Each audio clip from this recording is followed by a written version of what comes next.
going to be scattered, so not widespread, not a washout, but some of these showers tomorrow later in the day, for instance, will be on the heavier side rather than those light little sun showers we've been getting. Yeah, so it does have to do with some of that moisture being drawn in because of what's going to eventually be Rafael.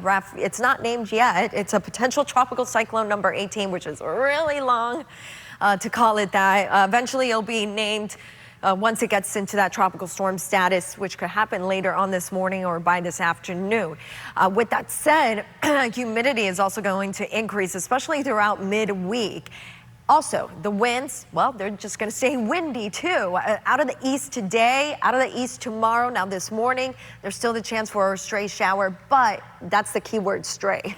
It's very isolated. Tomorrow, later in the afternoon, around 4 o'clock and then through the evening, especially for Palm Beach County and south of that, we'll have some quick moving showers, but these could be bigger and heavier. So that's tomorrow, later in the afternoon on election day. In the morning, it should be quiet. The clouds will increase and then the rain chance will increase. And then Wednesday, we could have a chance for some quick passing gusty showers or storms, but the bulk of the moisture will be surrounded by what eventually will be Rafael as it moves into the Gulf waters by Wednesday night and continues to move over in the Gulf of Mexico throughout Thursday. So you'll notice most of the moisture is going to be drawn in, of course, around the storm, which makes us not quite as wet. So that's why I say it is not a washout, but the humidity will increase. And even though our temperatures will stay about the same into the low mid 80s for those highs almost each and every day, you factor in that humidity, oh, it's going to feel more like summertime once we get into the midweek towards the end of the week.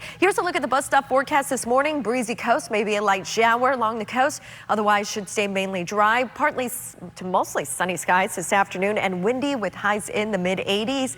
Here's a look at that 7-day forecast. It is going to stay windy for the rest of the week.